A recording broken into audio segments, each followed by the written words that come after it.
तो ये है हमारी क्वार्टर्स का बाहर का नेचर।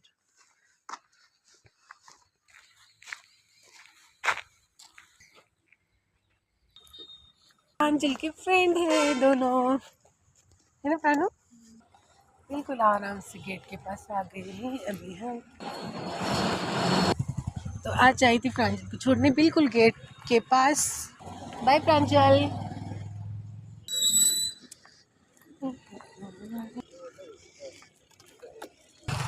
प्रांजल को दिखाती ना, मिली थी। नमस्ते।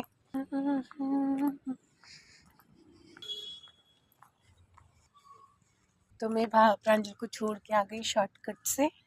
यहाँ से बिल्कुल 1 मिनट के रास्ते पे रूम है।